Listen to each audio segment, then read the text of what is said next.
어, 오늘 그 할 내용이 앞에 거랑 비슷하게 일맥상통한 것 같은데 여러분께서 느끼셔야 되는 게 뭐냐면 개발 환경들이 변하고 있다는 걸 빨리 느끼셔야 됩니다. 예전의 방식이 아니다. 지금 개발하는 환경들이 곧 올 텐데 그 임팩트를 어떻게 극복할 거냐, 이게 이제 개발자들한테 굉장히 중요한 포인트가 됐다고 저는 생각이 됩니다. 제가 저 같은 경우는 이제 개발하면서 한 최근까지 거의 대부분 분산 환경처럼 이렇게 일을 거의 해왔는데 특별한 웹 서비스 빼고 대부분은 다 분산 시스템 형태로 구현을 다 하고 그러 해왔거든요.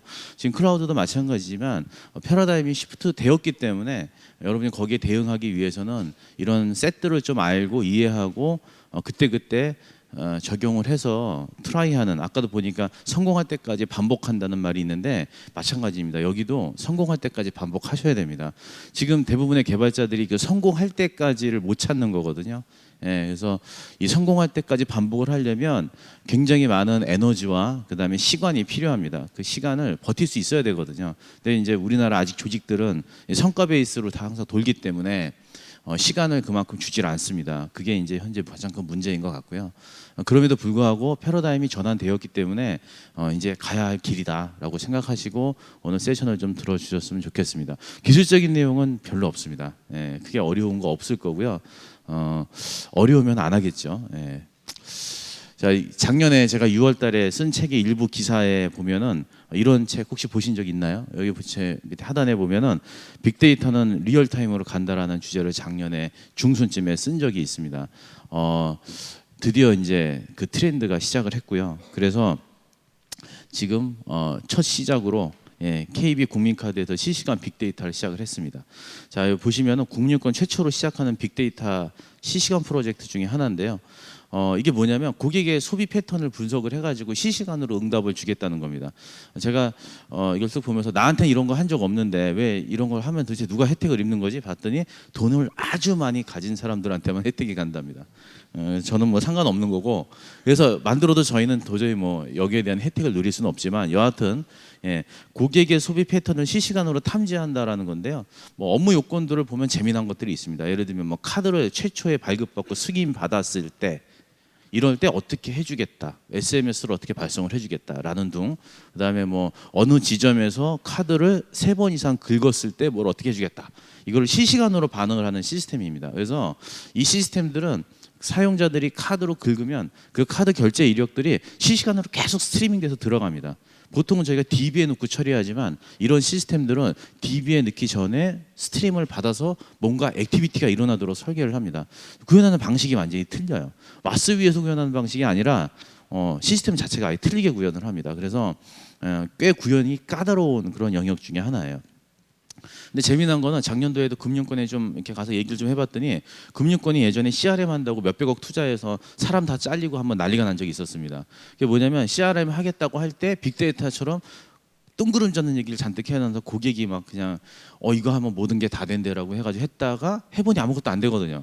그래가지고 사람 다 잘리고 난리가 나서 지금 금융권은 CRM 얘기를 빅데이터와 거의 비슷하게 보고 있는 상황이에요. 근데 지금 현재 몇 군데도 트라이 해보니 뭐 고객 소비 패턴 분석해서 하는 거는 별로 마케팅에 중요한 것 같지 않은데, 원래 다 나왔는데 라는 얘기를 하고 있습니다. 맞죠? 똑같은 방식대로 똑같이 했으니 결과는 똑같을 겁니다. 근데 실시간 시스템은 좀 틀립니다. 약간 좀 틀리게 적용이 되고 응답 속도도 아주 틀리고 고객한테 반응하는 속도도 상당히 큰 차이가 납니다. 제가 예를 들어서 강남에 가서 제가 좋아하는 어떤 지점에 가서 물건을 뭐 샀습니다. 애플 물건을 뭐 하나 샀어요. 예를 들면. 근데 사자마자 바로 SMS로 뭔가 이벤트 쿠폰이 탁 나와요. 제가 좋아할 만한 걸 준다고 하면 당연히 기분은 좋겠죠. 그 기존의 마케팅 방법과 다른 거는 바로 이런 거에서부터 시작을 하는 겁니다. 서비스의 응답도가 아주 틀리다. 그런데 대부분의 지금 현재 조직들이 뭐가 문제냐면 너무 분석이 얽매여가지고 뭔가 고객의 소비 패턴을 분석을 하면 뭐가 나올 거야. 소비 패턴이 뭔지 알지도 못하죠. 사실은 해봐야 아는 건데 일단 거기에 너무 얽매여가지고 답을 못 내고 있습니다. 그래서 저는 개인적으로 빅데이터는 기술적인 문제에서 시작을 했다라고 보고, 당연히 맞습니다. 기술적인 문제에서 시작을 한 거고, 너무 데이터가 많으니까 해결할 방법이 없어서 기술적으로 먼저 풀린 거예요. 기술적으로 해결할 방법을 찾아야 되는 거죠. 싼 값으로. 클라우드처럼 똑같은 개념입니다. 그래서 기술적인 방식으로 먼저 접근을 하면 쉽게 풀릴 문제를 너무 고차원적인 문제를 풀려고 자꾸 덤벼드니까 안 되는 거죠. 그래서 빅데이터를 성공하는 조직은 대부분 보면 시작이 엔지니어부터 시작을 합니다. 그 부분을 집중해야 됩니다. 상용이냐 오픈소스냐는 별로 중요하지 않다. 자, 비용을 줄이기 위해서 노력을 해야 된다. 이유 어쨌든 그래서 IT 전담 조직의 의지가 상당히 필요하다라고 보고요. 사장님이 야 해라고 했는데 IT 전담 조직이 안 해요. 그래서 사업이 드롭되는 케이스가 상당히 많습니다. 국내 대부분의 조직들이 지금 그러고 있습니다. 왜? ITM 전담 조직은 대부분 운영만 하고 개발해 본 적도 없고 분산 시스템은 일단 자기네랑 거리가 먼 시스템이고 이러다 보니까 ITM 전담 조직이 이런 이상한 아키텍처를 갖고 들고 오면 그러면 자기네 입장에서는 이상한 거죠. 그럼 일단 거부를 하기 시작을 합니다. 왜? 운영 못 하겠다. 그래서 저는 장기적으로 개발 조직과 운영 조직이 합쳐져야 되는 게 사는 길이다라고 보고 있고 방금 전에 데브옵스도 결국은 이런 시스템들은 한 글로 갈 것이다라고 보는 거죠. 빅데이터 요건들이 상당히 많은데 재미난 거는 이 대부분의 상황들이 현재 이루어지고 있습니다. 우리 세계에서 이루어지고 있는데 이 구현하는 시스템들은 여러분 주변에는 아마 없으실 거고 특수한 영역에 계신 분들이 아마 주로 이런 일들을 많이 하실 겁니다. 그러나 지금 이루어지고 있습니다. 아까처럼 카드 결제할 때 상황에 맞게 이벤트를 한번 해보겠다. 이런 것도 실제로 지금 일어나고 있고 사용자의 액션을 수집해서 이상행위를 탐지하겠다. 게임 회사들이 이미 하고 있는 방식이에요. 그죠? 단지 이게 실시간이냐 아니냐의 차이가 있는 것뿐인 거죠. 그다음에 위치 추적 같은 걸 해가지고 뭐 도로 상황을 파악해 보겠다든가, 그다음에 이메일 서버 스팸 필터링을 실시간으로 하겠다든가, 이런 것들이 있다는 거죠. 그래서 실시간 요건들은 상당히 다양하다. 그런데 이런 것들을 이해하기 위해서 먼저 기술적인 부분들을 먼저 짚고 넘어갈 필요가 있습니다. 그 중에 하나가 스케일업과 스케일아웃입니다.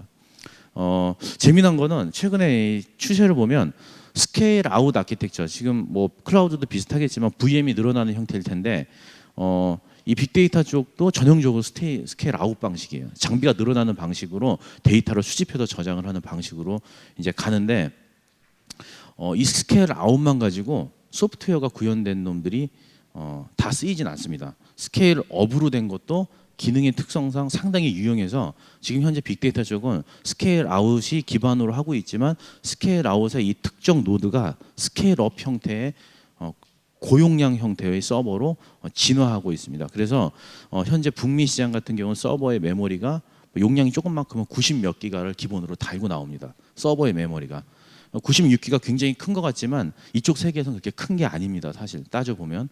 그래서 기본적으로 예전에는 스케일업과 스케일아웃을 굳이 나누겠다면 나누었는데 지금은 장비 하나의 스펙이 워낙 좋아가지고 굳이 나누지 않아도 됩니다. 그래서 요즘 나오는 장비들은 2CPU에 6코어가 들어있죠. 그럼 12코어에 한 장비에.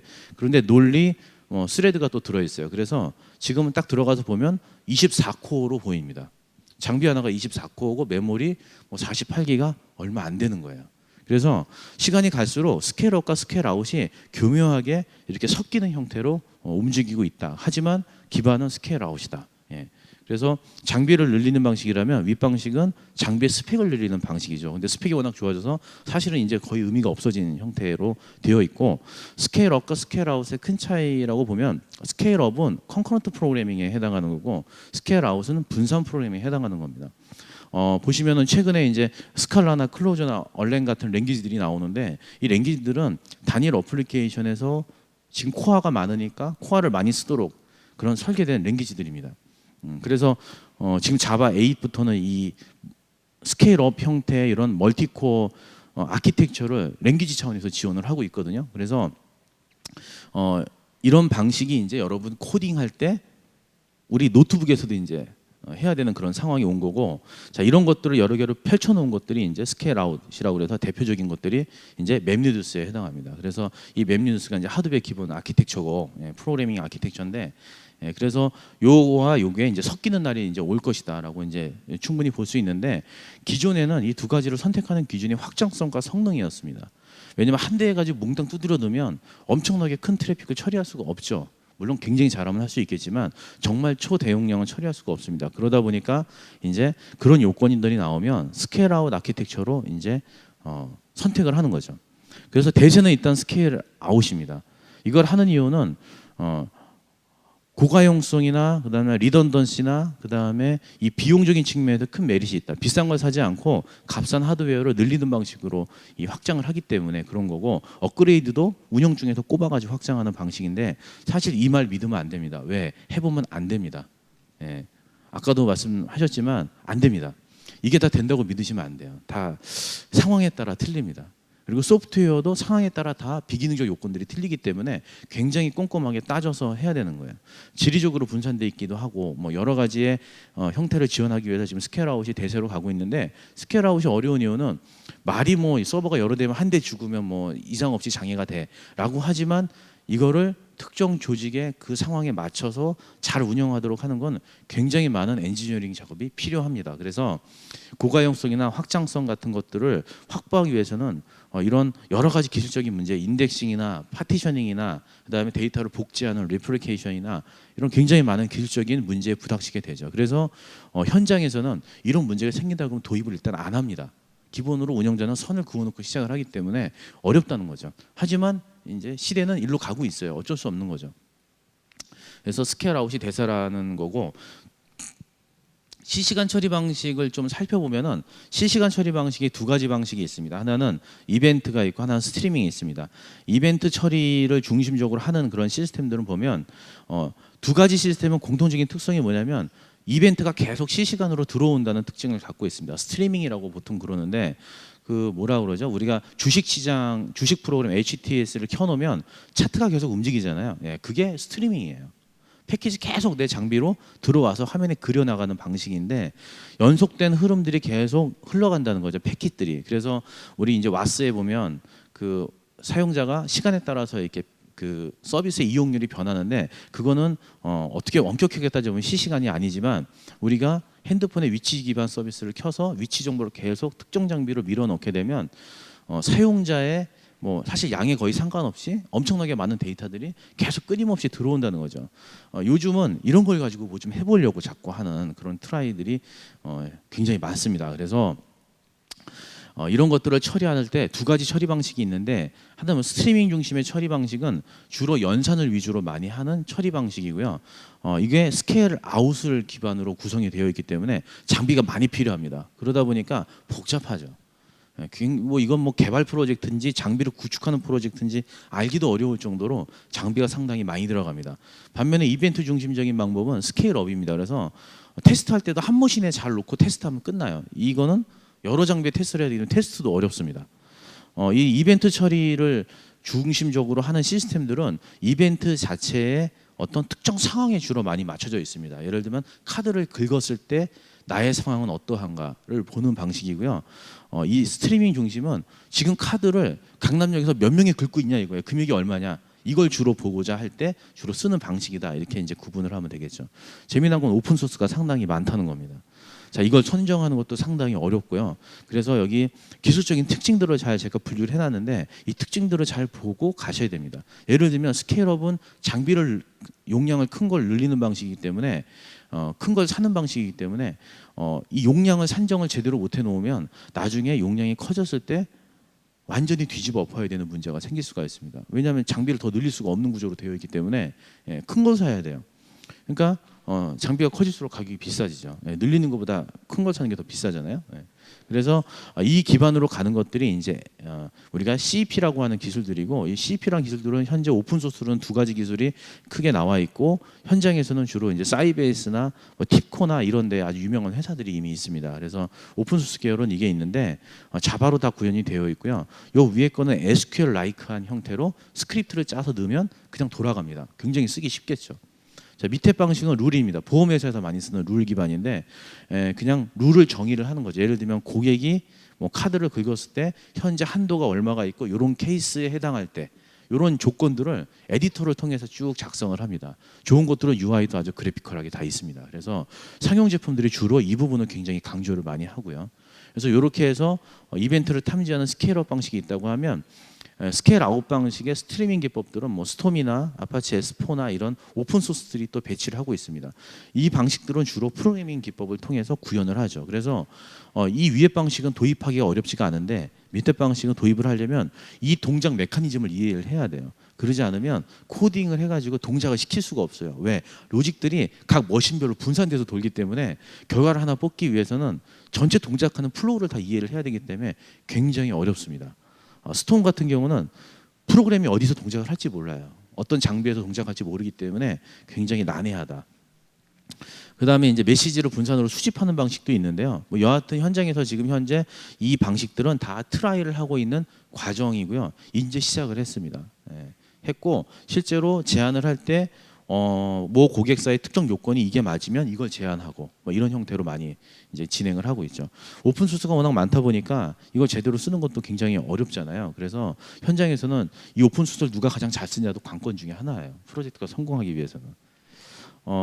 또 재미난 거는 오픈소스 선정할 때 그것만 보셔야 되는 게 아니라 성숙도 레벨하고 문서하고 커뮤니티 이런 걸 다양하게 따지셔야 됩니다. 그래서 예를 들면 문서화가 아주 잘 돼 있는 이런 프로젝트가 있는가 하면 문서화가 안 돼 있는 경우도 있어요. 그냥 평균 문서 별로 없다는 얘기죠. 예, 성숙도 낮습니다. 성숙도 낮다는 얘기는 버그가 발생 가능성도 많고 뭐 빨리 변한다. 영 시덥지 않고 많이 빨리 변한다 이런 얘기를 할 수가 있는 거고, 다만 운영에는 사용 중이다 라고 했더니 이걸 100% 믿고 우리 도입했다가 낭패당하는 케이스가 발생할 수 있습니다. 왜? 이건 특정한 요건에 맞춰서 만들어진 거를 법용 요건으로 해석을 해가지고 가져다 쓰면 낭패 볼 수 있다는 거죠. 재미난 것들을 보시면은 커뮤니티가 많은 거일수록 좋은데 더 중요한 건 성숙도와 문서화가 잘 돼 있도록 굉장히 좋다라는 겁니다. 오늘 실습해 보여드릴 거는 이 윗부분에 보여드리겠습니다. 왜냐하면 장비가 많이 필요하니까 이것저것 다 보여드릴 수가 없다는 거죠. 그래서 저 위에 것만 한번 간단하게 보여드리고요. 그래서 제가 재미난 걸 한번 보여드리겠습니다. 지금 실시간 쪽에 해당하는 서비스 중에 이걸 한번 보여드리겠습니다. 이게 지금 실시간을 이용해서 만들어진 웹 화면입니다. 지금 보시면 아시겠지만 켜놓으면 트위터가 각 지역별로 얼마큼 많이 이루어지는지 지금 실시간으로 그래프가 그려지잖아요. 굉장히 이런 걸 직접 코딩하시려면 어떻게 하시겠습니까? 쉽지 않겠죠. 쉽지 않습니다. 지금은 현재 나오는 서비스들은 서비스의 개념들이 예전과 다르다라는 걸 이해를 먼저 하셔야 됩니다. 그래서 이 전체가 다 이렇게 만들어질 필요는 없지만 핵심 기능들은 아주 단순한 기능이지만 응답도가 아주 빠른 형태로 구현을 하고 있다. 여기에 예를 들어서 지도를 올려놓는다는 거죠. 우리나라에 지도를 올려놓고 고속도로가 쫙 그려져 있습니다. 거기에 자동차가 움직이는 상황들이 실시간으로 나온다고 하면 굉장히 충격적이겠죠. 지금 현재 나오는 서비스들은 이런 형태대로 구현을 하려고 현장에서 요건들이 나오고 있고 실제로 트라이를 계속하는 이런 상황이에요. 물론 이제 모든 화면이 이렇게 되지는 않겠지만 현재는 이런 식으로 특정 요건에 맞춰서 구현하는 케이스 상당히 이제 늘어나고 있는 그런 추세입니다. 재미난 것들을 좀 보여드리면 요거 말고요.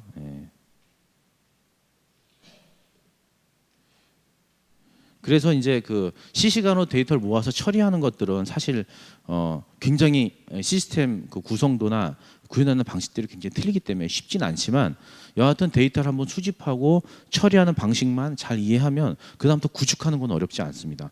그 다음 이슈는 뭐냐면 이 그려나가는 겁니다. 화면에 어떻게 단순한 데이터들을 그냥 뿌릴까? 복잡한 걸 뿌리지 않아요. 되게 단순한 걸 뿌리는데 이걸 뿌리는 방식들에 대해서 요즘에 꽤 많이 연구가 진행이 되고 있고요. 보시면은 지금 그래프가 썩 여기 말고 다른 거 보여드릴게요. 해상도가 낮아가지고 지금 그죠? 그래프가 굉장히 다양하죠. 이런 형태의 작업들을 지금 시중에서 하고 있고 여기 보시면은 그래프들이 이렇게 흐르는 걸 보실 수가 있어요. 실시간으로 모은 데이터들을 잘 정리해가지고 이게 화면에 그래프로 흐르는 형태로 계속 보여주고자 하는 이런 현장의 요건들이 있다는 거죠. 예를 들면 지금 현재 로그를 수집을 하더라도 그 로그를 통해서 사용자가 얼마큼 어떤 페이지에 많이 클릭을 하고 있는지를 현황을 보고 싶을 수도 있거든요. 고객들이. 그러면 각 페이지별로 이런 차트들이 쭉 나와서 움직이겠죠. 메인 대시보드는. 그거 외에는 그 기능은 없는 거예요. 아주 단순하지만 사용자 입장에서 지금 누가 어디에 가서 뭘 가장 우리 홈페이지에 많이 이용하고 있구나를 실시간으로 쭉 보게 되는 거죠. 그러면 고객들은 딱 보고 나서 굉장히 빨리 관리자들은 대응을 할 겁니다. 거기에 맞춰서 대응을 할 거거든요. 비즈니스의 속도를 굉장히 가속화시킨다는 거예요. 뭐 이런 것도 있고요. 요거는 요즘에는 이제 너무 이 트렌드가 바뀌어가지고요. 그래프를 그리는 방식도 굉장히 많이 차이가 많이 나죠. 예, 이런 것들을 UI에서 실시간으로 바꾸면서 계속 보여주는 겁니다. 예, 무서운 세상이 왔어요. 보세요. 이런 것도요. 그죠? 이런 게 지금 제가 마우스로 움직이지만 아까 데이터 소스 연결하면 이 그래프가 자동으로 이렇게 움직이게 할 수 있거든요. 예. 그래서 서비스를 보는 방법, 구현하는 방법, 그다음에 고객이 보고자 하는 데이터를 보고자 하는 그 시점, 그다음에 주기 이런 것들이 굉장히 많이 바뀌고 있다를 느끼셔야 됩니다. 그래서 심지어 요즘에는 어떤 회사도 있냐면 제가 좀 보니까 어떤 모 클라우드 회사는 저희가 최근에 본 클라우드 회사인데요. 예, 클라우드 서비스를 기반으로 해서 이용하는 고객들한테 로그를 분석해서 로그를 수집해서 그걸 그래프로 그려주는 이런 서비스들이 지금 나오고 있습니다. 스플렁크를 거의 그대로 베낀 솔루션이긴 한데 여하튼 클라우드 환경에서는 이런 서비스가 필요한 거죠. 그래서 지정을 해두면 얘가 로그를 이런 식으로 실시간으로 수집을 해서 검색을 할 수 있고 보시면 카운트 같은 게 이렇게 수집이 되는데 이 카운트는 이게 펑션들이 있습니다. sum, 미니멈, 카운트, 그다음에 평균 이런 펑션들이 있어요. 이런 펑션들을 조회 조건에 넣게 되면 로그가 수집이 돼서 그 펑션들이 돌아가지고 실시간으로 카운트가 계산이 됩니다. 그걸 차트로만 단순하게 그려낸 거죠. 그게 이제 실시간 서비스라는 거죠. 그래서 보시면 여기 카운트가 있잖아요. 이런 카운트들을 차트로 쭉 그려내가는 겁니다. 계속. 그래서 현재 워닝 로그가 몇 건이 발생하고 있다 이런 거죠. 에러가 떴어요. 엑셉션이 떴습니다.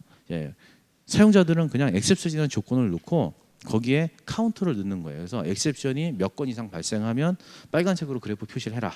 이런 식의 요건들을 넣어두면 이제 프로그램들이 반응을 해가지고 차트로 쭉 그리면서 그 특정 영역들이 빨간색으로 표시가 되고 클릭하면 어떤 로그가 나왔는지를 볼 수 있는 그런 형태의 이제 서비스들이 현재 북미 시장에서는 이렇게 나오고 있습니다. 클라우드가 너무나 활성화가 많이 돼 있어가지고 클라우드에 있는 인프라에 있는 로그까지도 리얼타임으로 보고자 하는 이런 니즈들이 생기고 있어요. 저는 장기적으로 봤을 때 게임 회사나 또는 이 카카오 같은 이런 플랫폼을 가진 회사들이 결국 이런 쪽으로 진화할 것이다라고 생각이 됩니다. 왜냐하면 해야 되거든요. 더 많이 팔아야 되고 더 많은 정보를 실시간으로 게임 회사에 제공해 줘야 되기 때문에 그런 거거든요. 그래서 카카오 같은 회사들이 예를 들면 플랫폼을 작업을 할 때 실시간성 정보들을 게임 회사에 계속 제공을 해주는 거죠. 지금 카카오 플랫폼에서 게임이 한 달 정도 가면 많이 간다고 그러거든요. 한 달 정도 가면 많이 간다고 하는데 이 구매 패턴이나 이런 것들을 실시간으로 그냥 뿌려주기만 해도 개발사들은 거기에 맞춰서 이벤트를 하든 대응을 할 거예요. 근데 지금은 한 달 후에 그 값이 나와요. 이미 그 게임 문 닫았어요. 장사 더 이상 안 됩니다. 한 달 후에 통계 정보 쭉 나오죠. 그럼 그게 무슨 의미가 있습니까? 의미가 하나도 없겠죠. 그래서 장기적으로는 이런 형태로 갈 것이다라고 보는 거고요. 스플렁크 같은 솔루션은 엄청 가격이 비쌉니다. 인덱스 검색 인덱스가 1기가가 넘으면 1년 라이센스가 1억 4천 정도 하는 엄청난 고가의 라이센스를 가지고 있는 솔루션입니다. 국내 70개 이상 업체들이 이미 쓰고 있는데 재미난 거는 로그가 늘어나면 가격을 계속 많이 내야 된다는 거. 1년 단위로 라이센스를 갱신해야 되기 때문에 굉장히 어렵다. 방금 봤던 수모 로직입니다. 이런 회사들이 지금 현재 있습니다. 지금 현재 미국 북미 쪽은 이런 서비스들이 굉장히 활발하게 진행이 되고 있습니다. 우리나라는 아직까지는 그렇지 않지만 그래서 저희가 최근에 조사하면서 그 빅데이터 관련된 모든 제품들이나 현재 현장에서 도입하고 있는 것들을 다 모아가지고 가능한 모든 선을 다 그려봤는데 이렇게 그 선이 그려지더라고요. 굉장히 복잡한데 여기가 실제로 서버입니다. 웹 서버, 어플리케이션 서버 이런 것들이 있는데 톰캣도 있을 수 있고 아파치 웹 서버일 수도 있고 이런 서버에서 우리가 어플리케이션이나 또는 서버에서 나오는 로고들이 있을 거예요. 이런 로고들을 가져다가 수집을 해서 처리하는 방식이 굉장히 많은 형태로 구현이 되고 있습니다. 자, 이걸 다 하셔야 되는 것도 아니고 이 중에 필요하면 적절한 방식들을 선정을 해서 그림을 그리셔서 시스템을 구축하셔야 되는데 예를 들면 이런 서버에서 나온 로고들이 CEP 쪽 아까 같이 스케일업 아키텍처를 갖고 있는 CEP 쪽으로 다이렉트로 들어가는 방법도 있는가 치면 스톤과 같은 분산 스트리밍 서버에 들어가기도 하고 메시지 수집이나 로고 수집기에 직접 들어가기도 합니다. 이런 로고들이 통과를 해서 인메모리 DB에도 들어갈 수가 있고 노에스QL 같은 데도 들어갈 수가 있고 MySQL로 들어갈 수도 있고 하드브로도 들어갈 수 있고 여러 가지 방식으로 요건에 맞춰서 데이터들이 수집이 됩니다. 그리고 분석을 하죠. 그래서 재미난 거는 시간이 가면 갈수록 그 업무 요건에 맞춰서 시스템 구성이 점점 늘어난다. 옛날처럼 이런 패턴으로 하시면 돼요가 생각보다 적용이 잘 안 되는 케이스가 많아요. 예를 들면 우리 흔히 3티어 아키텍처를 많이 쓰잖아요. 웹서버, 와스 DB. 그건 굉장히 흔한 방식이고 어디나 가면 대부분 다 그런 방식을 다 사용을 하죠. 그런데 빅데이터 쪽은 업무 요건에 따라서 시스템 구성 자체가 완전히 바뀔 수가 있기 때문에 생각보다 구현하기가 굉장히 어렵다는 거예요. 그리고 국내 현재 이런 것들을 해본 사람이 많지가 않기 때문에 대형 SI조차도 굉장히 부담스러워하는 분야가 빅데이터 분야입니다. 재미난 거는 저희는 이런 것도 해봤는데 아까 실시간으로 이벤트를 탐지를 해서 이렇게 어떤 특정 이벤트에 맞춰서 동작하는 시스템들을 이렇게 실제 장비와 붙여보고 로그를 별도로 또 수집하는 이런 것들을 따로 붙여서 이렇게 두 가지 작업을 다 해본 적도 있는데 복잡해가지고 일반 사람들은 이거 구성하는 것 자체가 굉장히 어렵습니다. 보통 이걸 하시는 분들은 어떤 분들이냐면 좀 리눅스를 굉장히 좋아하시는 분들, 설치 굉장히 좋아하시는 분들, 이런 분들 있잖아요. 이런 분들이 이런 걸 은근히 또 잘해요. 즐겨 합니다. 물론 이 결과는 잘 안 나오죠. 왜냐하면 설치했다고 되지 않기 때문에 많은 엔지니어링이 필요하거든요. 그래서 재미난 거는 결국은 클라우드든 빅데이터든 가보면 상당수가 시스템 엔지니어링이 동반이 됩니다. 빅데이터는 특히 초기 시장이 딱 들어가면 상당수가 시스템 구축입니다. 그래서 그냥 개발자가 들어가도 여기서 뭐 활동할 게 아무것도 없어요. 그래서 엄청난 장비들이 들어오면 거기에 설치하고 테스트하고 그리고 실제 요구 사항에 맞춰서 시스템 구성하고 이런 것들을 만드는 과정이 상당히 시간이 오래 걸립니다. 그러다 보니까 개발자의 셋도 좀 스킬셋이 좀 틀리다라는 거죠. 단순 개발자들, 웹 개발자들은 여기에서 잘 활동하기가 어렵습니다. 상당히 그 기술셋을 많이 요구하고 있기 때문에 좀 쉽지가 않죠. 그래서 오늘 이제 CEP를 먼저 좀 살펴보면 CEP는 재미난 게 뭐냐면요, 엔진이 있습니다. 오픈 소스라서 여러분이 가져다 쓰시면 되는데 엔진이 있습니다. 엔진 안에 SQL 쿼리를 등록을 할 수가 있고요. 앞 뒤에 어댑터를 붙일 수가 있습니다. 이거 뭐냐면 인풋, 아웃풋. 그래서 요거는 프로토콜이고요. 요거는 아답터는 이제 처리 결과를 어떻게 네트워크로 전송해도 되고 DB에 넣어도 되고 이런 것들을 만들어서 꼽아서 넣을 수가 있습니다. 이 백엔드에 이제 엔진이 들어있는데 이벤트가 이렇게 패킷이 쑥 들어오면 예를 들면 어떤 것도 있냐면 와스상에서 우리가 어떤 고객이 어떤 메뉴를 딱 클릭을 합니다. 그럼 그 클릭한 로그를 바로 CEP 쪽에 던져도 됩니다. 그래서 던져가지고 받으면 사용자가 지금 예를 들어 최근 10분 동안 뭐 주문을 10건 이상 했을 때 그럴 때를 탐지하고 싶다. 그러면 그 사용자만 뽑아내는 SQL을 작성을 할 수가 있습니다. 그래서 쑤셔 넣으면 그러면 그 조건에 맞는 고객이 툭 튀어나옵니다. 그러면 그때부터 별도로 저장을 해도 되고 뭐 이벤트를 날려도 되고 뭐 메일을 보내도 되고 이런 어떤 대응을 하는 거죠. 근데 CEP는 두 가지 컨셉이 있는데 하나가 뭐냐면 랭스 윈도우라고 그래서 길이를 지정할 수가 있습니다. 5개, 10개, 100개, 1000개 이런 식으로 길이를 지정해 놓으면 그 안에는요 큐처럼 10개만 들어갑니다. 그럼 패킷이 들어오면요 먼저 들어온 거는 먼저 나가게 설계가 되어 있어요. 그래서 5개만 항상 유지가 됩니다. 그럼 조건이 뭐냐면요 이런 거죠. 애플의 주가가 최근 2개의 그 이벤트에 대해서 평균 값이 $5 이상이면 어떻게 해라. 이런 조건들이 이 랭스 윈도우를 통해서 가능하고요. 또 하나 뭐가 있냐면 타임 윈도우가 있습니다. 이게 정말 강력한 피처인데 최근 10분 이내 최근 20분 이내 이런 조건들을 줄 수가 있습니다. 그래서 시간이 흐릅니다. 제가 흔히 뭐라고 하냐면 우리 그 마당에 가면 수도꼭지가 있죠. 거기에 요만 한 1m짜리 파이프를 예를 들어 꼽아요. 물을 딱 틀으면 물이 쪼로록 나가죠. 그러면 물을 딱 트는 순간 가장 먼저 파이프에 들어간 놈이 가장 먼저 나가죠. 밀려 나가니까 이 CEP의 타임 윈도우는 딱 그 파이프예요. 그래서 패킷을 계속 밀어 넣으면 그 시간이 지나면 자동으로 나갑니다. 그러니까 이 패킷의 양이 엄청 많고 시간 대비 패킷에 들어온 양이 엄청 많으면 당연히 이 파이프의 용량이 엄청 커야 되겠죠. 그래서 이건 스케일업이 될 수밖에 없어요. 엄청나게 많은 메모리 꼽아가지고 유지를 해야 되는 거죠. 이 타임 윈도우를 잘 이용하면 굉장히 재미난 것들을 많이 만들 수가 있습니다. 예를 들면 제가 간단하게 CEP 코드를 간단하게 좀 설명을 드리면 CEP 코드는요 이 몇 줄로 다 해결이 됩니다. 정말이라고 물으실 수도 있는데 정말 이 몇 줄이면 해결이 됩니다. 여기 중요한 건 쿼리입니다. 쿼리가 업무 요건인데 최근 30초 이내에 주문 이벤트 주문이 들어오면 그 주문의 평균을 구하고 싶다. 금액을 이거죠. 자, 평균만 구하면 끝이 아니죠. 구해놓은 그 값들이 어떻게 되죠? 차트로 그리고 싶은 거예요. 이 사용자는. 그러면 최근 30분 이내, 30초 이내 이 주문에 해당하는 평균 금액들이 계속 계산이 될 거 아닙니까? 시간이 흐르면서. 그러면 여기에 계속 이벤트가 계산이 될 때마다 계속 이 안으로 들어옵니다. 이 자바 메소드 이벤트 핸들러에 들어오면 요걸 가져다가 우리가 뭐 레디스나 몽고디비나 이런 데 넣어가지고요. 넣어 놓으면 그러면 아까처럼 차트가 그려지는 거예요. UI에서 차트를 만들어 그리는 거거든요. 요 간단한 방식으로만 이용을 해도 웬만한 실시간 처리는 다 국내에서는 할 수가 있습니다. 이 정도 저희가 해보면 굉장히 좋은 장비, 뭐 사실 좋은 장비라고 해봐야 지금 12코어짜리 장비에 메모리 한 40기가 꼽으면 굉장히 좋은 장비거든요. 지금은 흔해 빠진 장비지만 한 1,000만 원 정도면 그 장비 하나 살 수 있어요. 그러니까 그런 장비 하나 사가지고 넣으면 동시에 뭐 몇백만 그 이벤트는 금방 처리합니다. 하기 때문에 생각보다 굉장히 강력한 시스템을 만들 수 있다는 거죠. 여기 보면은 계좌 인출에 대한 내용이 나옵니다. 그렇죠? 최근 4주 동안 계좌를 인출한 사람에 대한 금액들을 이렇게 표시를 하는 거예요. 누가 얼마큼 인출을 했다라는 쿼리를 작성해서 동작을 시키는 방식이죠. 그러면 두 개의 값들이 이 이벤트로 넘어옵니다. 그럼 그걸 가지고 차트로 그리는 거예요. 지금 사람들이 계좌 인출을 얼마큼 하고 있고 그 다음에 뭐 입금을 얼마큼 하고 있고가 그래프로 쫙 그려지는 거죠.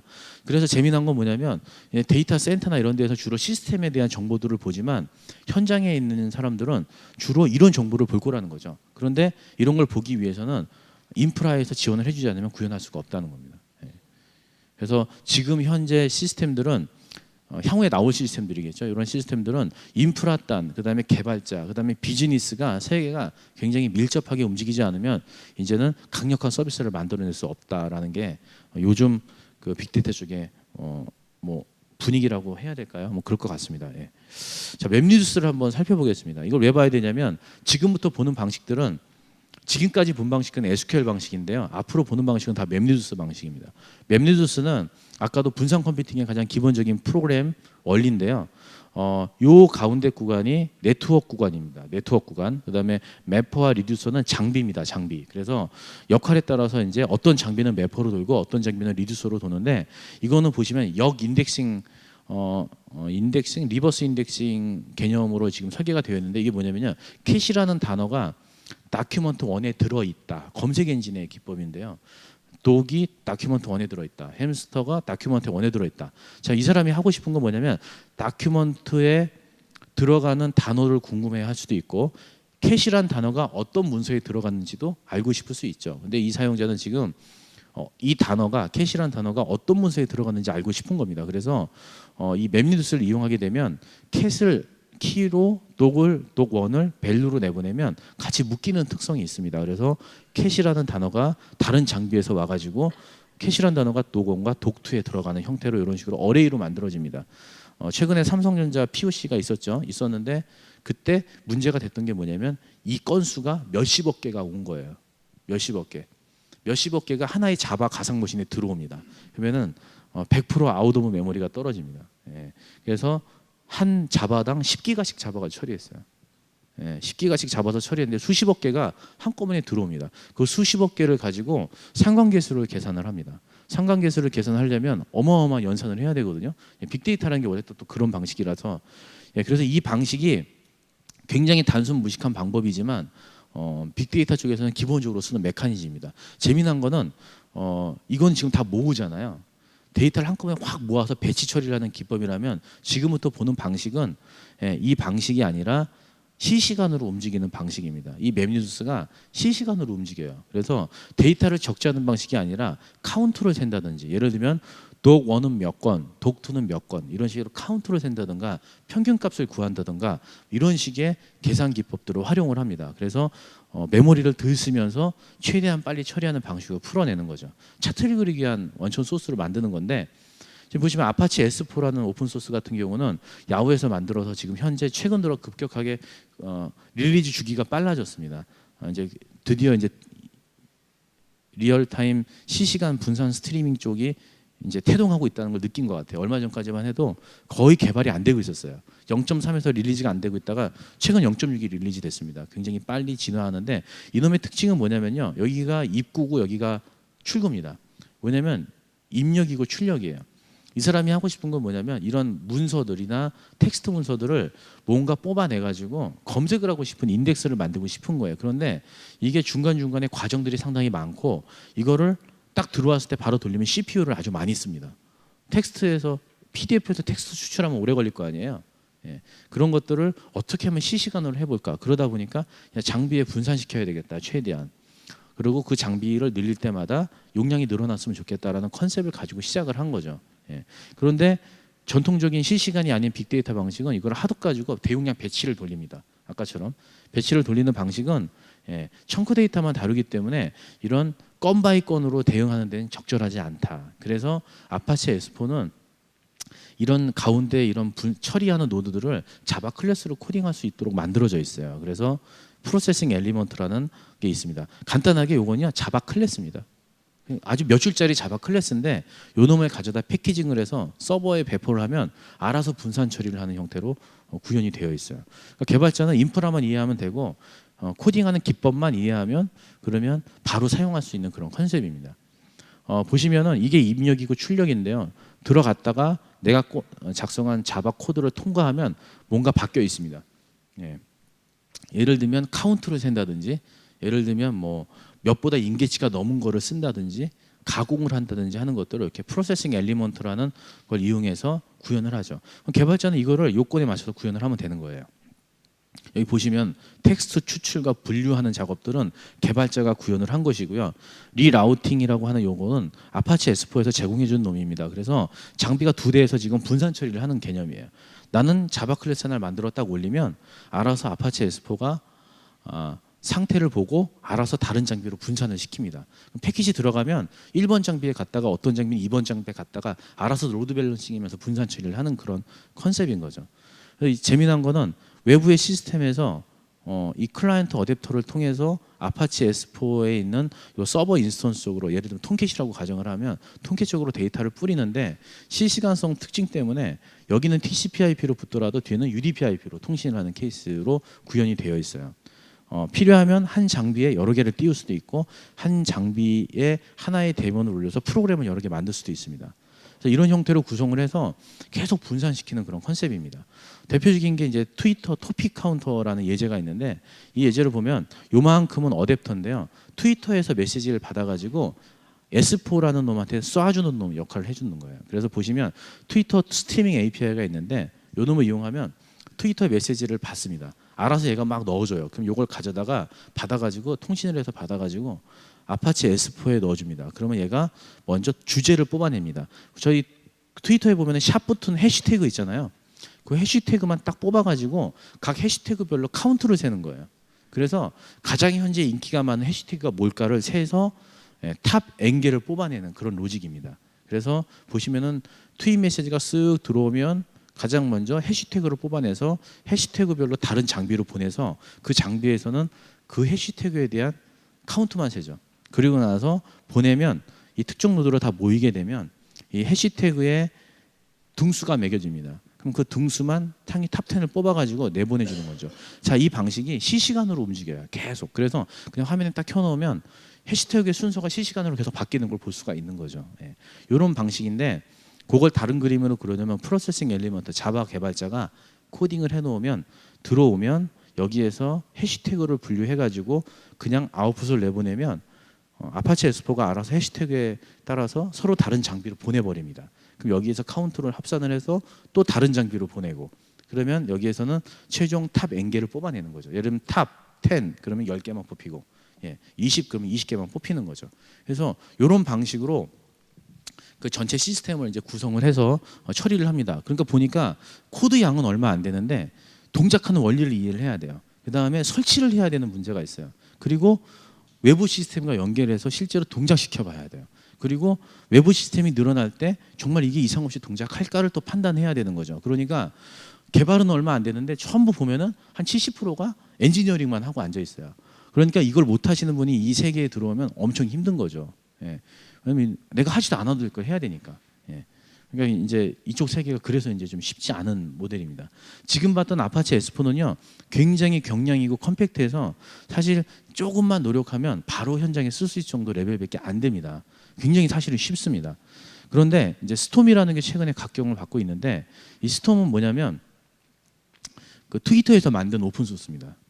그래서 실시간으로 이벤트가 들어오면 그 이벤트를 처리하기 위해서 만들어진 놈인데 아까 거는 방금 전에 야후 거고요. 지금 거는 이제 스톰은 트위터 건데 똑같이 스케일 아웃 아키텍처를 그대로 가지고 있습니다. 그래서 프로그램 랭귀지도 여러 개를 가져다 쓸 수 있게 설계가 되어 있어요.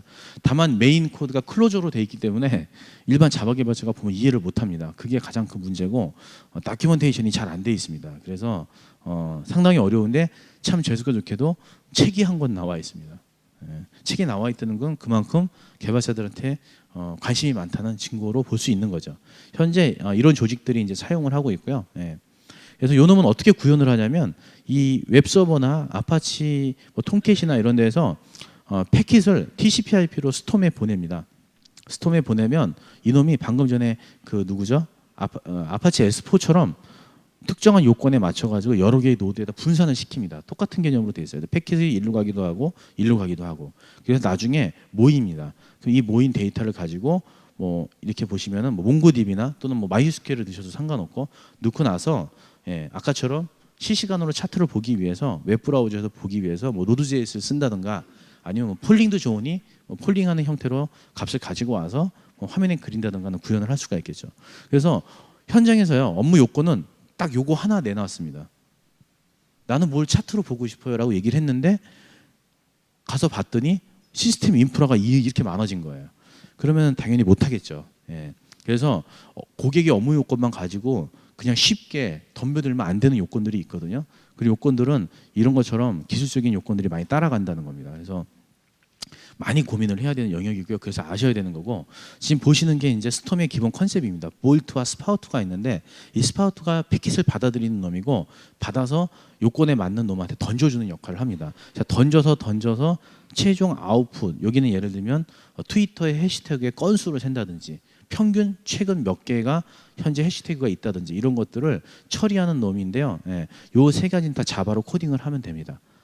코드가 몇 줄 안 되기 때문에 정말 보면 어이가 없을 정도로 되게 단순한 그런 코드들이에요.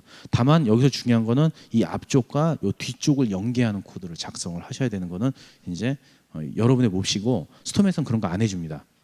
그냥 이 안에만 분산 처리하도록 설계가 되어 있어요. 자, 스파우트를 한번 보면은 이 사람은 지금 어디선가 받은 데이터를 큐에다 넣도록 설계를 해놨네요. 그래서 큐에다 넣고 꺼내가는 형태로 우리 흔히 말하는 스레드 풀링 형태로 풀링을 해서 큐에서 넣었다 뺐다는 걸 비슷하게 만들어놨는데요. 자 보시면 로직이 이게 코드의 단데요. 스파우트를 익스텐드해서 오픈을 하면 최초에 이제 오픈을 하죠. 그러면 이제 어디선가 통신을 해서 받아오는 서버를 내가 만든 연계한 서버를 이렇게 생성을 합니다. 그리고 나서 넥스트 튜플이라는 걸 계속 호출을 해요. 얘는 이 서버는 이 스파우트 안에 있는 큐에다가 계속 밀어넣기만 합니다. 그럼 얘는 큐에다 밀어넣고 얘는요 계속 빼기만 하고 그래서 통신을 TCP/IP로 통신은 하지만 외부 어댑터와 이 스파우트는 이 큐를 통해서 하게 되어 있어요. 그래서 얘는 이 서버는 큐에다 계속 밀어넣기만 하고 요 놈은 계속 꺼내기만 하고 꺼내서 볼트로 던지는 겁니다. 이 볼트로 던지는 방식이 MEC라는 게 있습니다. 이걸 하게 되면 알아서 다른 장비로 계속 나가는 거죠. 저는 이제 스트링을 하나 꺼냈잖아요. 이게 뭐냐면 트윗 메시지예요. 트윗 전체 메시지를 TCP/IP로 받아가지고 스톰에서 다른 쪽에 이렇게 에밋을 시키면 특정 노드로 계속 데이터가 끊임없이 날아갑니다. 볼트는 어떻게 하죠? 이걸 받습니다. 받아가지고 카운트를 셉니다. 그래서 보시면 키가 이미 있다고 치면 플러스 1을 하고 키가 없으면 풋을 해서 1을 최초에 넣습니다. 그래서 이렇게 하게 되면 뭐가 나오겠죠? 카운트가 나오겠죠. 그래서 이거를 실시간으로 하는 거예요. 기존의 방식대로 코딩을 하면 여러분 같으면 뭐 스프링에 뭐 컨트롤러로 구현해가지고 리퀘스트 로봇에 처리를 하겠지만 그거는 와스 자체가 스케일업을 하지 않기 때문에 대용량의 스케일업을 하지 않기 때문에 결국은 새로운 방식의 이런 기법들을 만들어서 적용시켜야 되는 거고요. 자, 볼트와 스파우트를 간단하게 코드를 몇 줄로 작성했어요. 그러면 토폴로지라는 걸 만들어야 됩니다. 토폴로지는 아까처럼 이 화살표를 만들어가는 과정이에요. 그래서 보시면 스파우트가 있고요. 그다음에 볼트가 두 개가 있습니다. 두 개가 있죠. 그래서 이게 키인데요. 이걸 기준으로 연계가 되어 있습니다. 볼트가 그룹핑하는 게 키가 있으니까 스파우트에서 받아서 얘가 처리하고 얘가 다시 얘를 보내는 방식으로 코딩을 하는 거죠. 간단하게. 이렇게 해가지고 자 파일로 압축을 합니다. 그래서 스톰 커맨드로 배포를 딱 하면 그러면 여러 개의 서버에 알아서 배포가 됩니다. 그러면 그때부터 분산 처리를 알아서 해요. 그러니까 보시면 코드 양이 얼마 안 되죠. 이해해야 되는 거는 이 분산 시스템의 원리를 이해하는 거예요. 그것만 이해하면 코드는 몇 줄이 안 된다. 스톰이 왜 그러면 곽강을 받냐? 이것 때문에 그렇습니다. 개런티 하겠다. 왜냐하면 메시지 손실 절대 일어나지 않게 하겠다. 이게 스톰의 가장 큰 장점입니다. 그래서 현장에서 요건 중에 절대로 카드 결제 이력을 손실하면 안 돼. 그러면 스톰을 쓸 수밖에 없는 거예요. 대신 어려워도 써야 됩니다. 스톰의 특징은 이런 트랜잭션 개념도 있습니다. 메시지가 순서대로 들어가면요 마지막에 꼭 순서대로 도착해주는 그런 역할을 하고 있어요. 이 안에는 사실요 비동기 시스템들인데 비동기를 동기로 만드는 게 쉽지가 않거든요. 구현해 보면. 그런데 들어간 순서대로 도착하도록 보장해주는 이런 역할들 때문에 이 스톰이 굉장히 실시간 쪽에서는 각광을 받고 있습니다. 다만 굉장히 난해합니다. 이 시스템 아키텍처를 이해하려면 상당히 난해하다. 이게 문제입니다. 다행히 저희는 책이 있습니다. 책을 보고 따라하시면 되고요. 제가 이제 최근에 좀 따라해 보니까 어렵더라고요. 책도. 책 내용이 일괄적으로 흐르지 않고 막 떨어져 있어요. 그래서 요걸 쪽보다 하려면 저기 맨 끝장에 뭘 가지고 이렇게 설치를 먼저 하고 앞으로 다시 와서 해야 되는 이런 이슈들이 좀 있습니다. 저는 책에 이슈가 있는 거죠. 왜 책을 그렇게 만들었는지 모르겠는데 적어도 get started라면 그렇게 하면 안 된다 저는 생각이 들었거든요. 한참 헤맸어요 제가. 다행히 이 책은 되게 얇습니다. 그래서 딱 보시고요. 그냥 마음 먹고 한 일주일 정도 쭉 따라하시기를 하는 형태로 하시면 충분히 해보실 만한 정도 레벨입니다. 결론은 뭐냐면 이제 동작을 시키는 게 중요한 게 아니라 엔지니어링이 중요하다. 자 오늘 이제 CEP로 제가 간단하게 보여드릴 예제는 뭐냐면 트위터에서 받아가지고요. 받아서 투입 메시지를 받는 자바 클래스를 하나 만듭니다. 요건 메인 메소드가 있는 클래스고 요건 실제 받아들이는 놈이고요. 얘가 받아서 이벤트가 들어오면 리스너 쪽으로 던져줍니다. 그러면 이 리스너가 CEP 엔진으로 들어와서 차트로 그리기 위한 데이터를 만드는데요. 단위 시간당 위치 건수를 측정을 해볼 겁니다. 예를 들면 트위터를 이렇게 날리는 사람들의 뭐가 있을까요? 국가가 있을 거 아니에요. 미국에서 많이 날리는지 아니면 뭐 한국에서 많이 날리는지 그 차트로 그려보고 싶은 거죠. 이걸 하기 위해서 클래스가 정말 몇 개 안 됩니다. 한번 살펴보겠습니다. 클래스가 몇 개나 되는지. 자, 이 예제는 인터넷 사이트에 공개가 되어 있기 때문에 딱 그냥 바로 다운 받으셔가지고 돌려보시면 바로 돌 겁니다. 이 파일 안에 tweet4j라는 이 프로퍼티 안에 패스워드가 들어 있습니다. 여러분의 트위터 패스워드. 그 패스워드를 넣으시고 그냥 실행시키시면 됩니다. 여기 보시면 트윗 어댑터가 있고 스타터가 있습니다. 이 스타터는 간단하게 보시면 아주 작은 두 줄짜리 코드입니다. 어댑터를 실행시키는 거죠. 자, 어댑터의 스타터를 한번 가보겠습니다. 가보시면 저는 이제 tweet4j라는 API를 사용을 했습니다. tweet4j라는 API를 썼는데 이 tweet4j라는 API가 트위터에서 데이터를 받아오는 역할을 해주는 놈이에요. 그래서 그냥 받아가지고 썼는데 API가 워낙 단순합니다. tweet4j에 나와 있는 가이드대로 그대로 따라했습니다. 따라해가지고 유저네임과 패스워드가 이 프로퍼티 파일 안에 들어 있습니다. 그걸 꺼내가지고 스트리밍 팩토리라는 놈한테 이 컨피그레이션을 훅 넣어주면 그러면 트위터 스트림이라는 놈이 나옵니다. 자, 트위터 스트림에다가 뭘 해주냐면요, 리스너를 넣어줍니다. 왜? 트위터 메시지를 받은 거를 처리하는 클래스가 있어야 되니까. 그래서 리스너가 그런 역할을 해주는 거죠. 자, 이 리스너에다가 뭘 해줬냐면 이벤트를 탐지하기 위해서 제가 CEP라는 엔진을 같이 이 리스너 형태로 구현을 해가지고 넣어줬습니다. 그리고 나서 샘플을 하게 되면 이때부터 트위터가 수집이 됩니다. 샘플링해서 수집합니다. 다 수집되는 게 아니고 군데군데 이렇게 수집이 되죠. 자, 그럼 이제 중요한 거는 이 리스너죠. 자, 리스너에 갔더니 온 스테이터스가 있습니다. 자, 온 스테이터스는요, 트위터가 오면 이 스테이터스라는 클래스 안에 트위터 메시지에 대한 상세한 정보들이 담겨서 들어옵니다. 그러면 여기에서 처리만 하면 되죠, 개발자는. 자, 제가 한 건 뭐냐면 국가를 꺼내가지고 왔어요. 국가가 없으면 무시하는데 있으면 CEP 엔진 쪽으로 던집니다. 뭐를? 위치 정보를 던지는 거예요. 이건 아까 제가 몇 줄짜리 코드에 보였던 그 코드 그대로 제가 그냥 쓴 겁니다. 이렇게 던져주면 이 CEP 엔진에 등록되어 있는 리스너로 비동기로 쏴줍니다. 다시 한번 가서 여기 한번 가보겠습니다. CEP 엔진이 있죠. 리스너가 있습니다. 자, 여기로 쏴주게 되죠. 그러면 실제로 아까 봤던 여기에 화면에 뭐가 찍히냐면 국가가 나옵니다. 중복을 회피하고 카운트로 세도록 설계가 되어 있습니다. 클래스 몇 개 안 되죠. 자, 핵심은 뭐냐면 이제 SQL 쿼리예요. 이 엔진에 SQL 쿼리가 등록되어 있어요. 자, 어떻게 되어 있냐면 이렇게 되어 있습니다.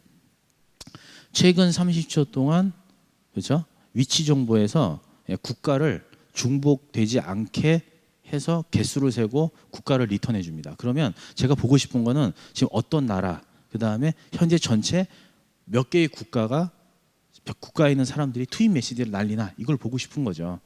그래서 이렇게 이벤트를 탐지했습니다. 자, 개발자들이 만약에 이걸 가져다가 차트로 그려주고 싶다라고 하면 이 이벤트를 수집해서 처리하는 요 리스너에 여기에 코드를 쑤셔 넣어주는 거예요. 그래서 이걸 DB에 인서트를 시키던 아니면 뭐 몽고DB든 레디스든 이런 데다 값을 넣어주고 그걸 뿌려주는 시스템 별도로 개발하는 거죠.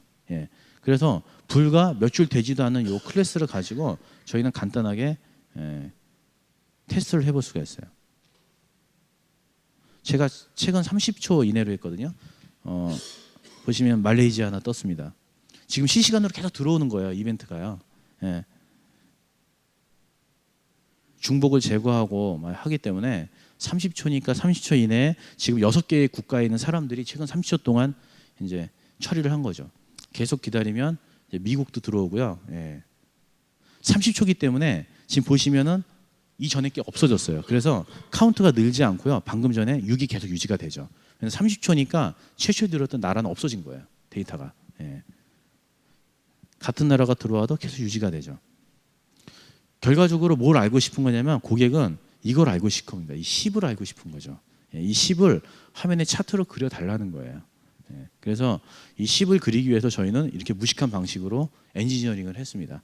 자, 이걸 가져다가 이제 여러 개의 장비에 분산시켜서 우리는 데이터를 저장하고 UI 개발팀에서 그 데이터를 꺼내가지고 차트로 그려주는 작업을 하는 거죠. 그러면 두 개의 팀이 구성이 돼야 돼요. 실시간으로 데이터를 처리하는 팀하고 그다음에 차트를 그리는 그런 애플리케이션 만드는 팀이 동시에 이루어져야 되죠.